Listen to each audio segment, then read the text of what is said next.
നമുക്കിന്ന് ബിഗിനേഴ്സിന് വേണ്ടിയിട്ടൊരു പെയിൻറ്റിങ് ആയാലോ? ആദ്യം നമുക്ക് ഇതിലൊന്ന് ടേപ്പ് ഒട്ടിക്കണം. ടേപ്പ് ഒട്ടിക്കണോ വേണ്ടേ എന്നുള്ളത് നിങ്ങളെ ഇഷ്ടം. ടേപ്പ് ഒട്ടിക്കുന്നതിന് മുമ്പ് തന്നെ ഇതിൻ്റെ ഗമ്മ് നന്നായിട്ട് കളഞ്ഞിട്ട് വേണം ഒട്ടിക്കാൻ. അല്ലെങ്കിൽ ഇത് വലിച്ചിളക്കുമ്പോൾ പേപ്പർ കീറിപ്പോവാൻ ചാൻസ് ഉണ്ട്. ഞാനിവിടെ ബ്ലൂ ബാക്ക്ഗ്രൗണ്ടാണ് കൊടുക്കുന്നത്. പിന്നെ കുറച്ചും കൂടെ ഒരു ലൈറ്റ് ബ്ലൂവും കൂടെ മിക്സ് ചെയ്താണ് പെയിൻറ് ചെയ്യുന്നത്. കാരണം ഒരുപാട് ഡാർക്കായി പോയി അത്ര ഭംഗി കാണത്തില്ലല്ലോ. അധികം ലൂസ് അല്ലാത്ത രീതിയിൽ വേണം പെയിൻറ് കൊടുക്കാൻ. കാരണം അല്ലെങ്കിൽ ഈ പേപ്പർ ടേപ്പിൻ്റെ ഉള്ളിൽ കൂടെയൊക്കെ പെയിൻറ് ഇറങ്ങി അത് മൊത്തം കോളാവാൻ ചാൻസ് ഉണ്ട്. പേന കൊണ്ട് ഞാൻ കുപ്പിയുടെ ഔട്ട്ലൈൻ കൊടുക്കുന്നുണ്ട്. അപ്പോൾ അതിനനുസരിച്ചല്ലേ നമുക്ക് വരയ്ക്കാൻ പറ്റൂ. അതുകൊണ്ടാണ് നേരത്തെ കൊടുത്തത്. ഈ ബ്രാഞ്ചസ് ഒക്കെ നിങ്ങളുടെ ഒരു മനസ്സിൽ തോന്നുന്ന രീതിയിൽ നിങ്ങൾക്ക് കൊടുക്കാം.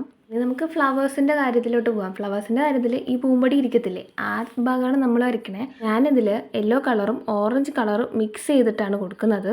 പിന്നെ ഇതിൻ്റെ മെയിൻ പാർട്ട് ഈ പൂവ്, ഇത് വരയ്ക്കാൻ ഭയങ്കര എളുപ്പമാണ്. എളുപ്പമാണെന്ന് വെച്ചാൽ അല്ല എളുപ്പമാണ്. ജസ്റ്റ് ഇങ്ങനെ വരച്ചു കൊടുത്താൽ മാത്രം മതി.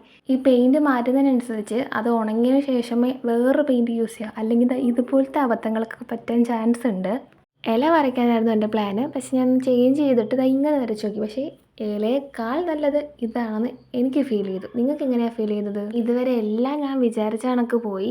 അതിൻ്റെ ഒരു ഓവർ കോൺഫിഡൻസ് ആണെന്ന് എനിക്കറിയില്ല. ഞാൻ ഈ കുപ്പി ഇങ്ങനെ ആക്കിയെടുത്തു. എനിക്കിതൊന്നും പറ്റുന്നില്ലടാ, എനിക്ക് ഇങ്ങനെ വരച്ചിട്ടും പറ്റുന്നില്ല, അങ്ങനെ വരച്ചിട്ടും പറ്റുന്നില്ല. പിന്നെ ഞാൻ കൈ കൊണ്ട് എങ്ങനെയെങ്കിലുമൊക്കെ വരച്ച് ഏകദേശം ഒരു കുപ്പി എന്നുള്ളൊരു രീതിയിലാക്കി എടുത്തു. ബിഗിനർ ആയതുകൊണ്ടല്ലേ ഇങ്ങനെയൊക്കെ തന്നെ പഠിക്കുന്ന. ഓരോന്നിങ്ങനെ ചെയ്ത് വേണം പഠിക്കാൻ. പിന്നെ ഈ വൈറ്റ് കളർ കൊണ്ട് ഈ ഹൈലൈറ്റും കൂടെ ഒക്കെ ചെയ്ത് കൊടുക്കുമ്പോൾ കുറച്ചൊരു ജീവനുള്ള കണക്കൊക്കെ തോന്നുന്നുണ്ട്.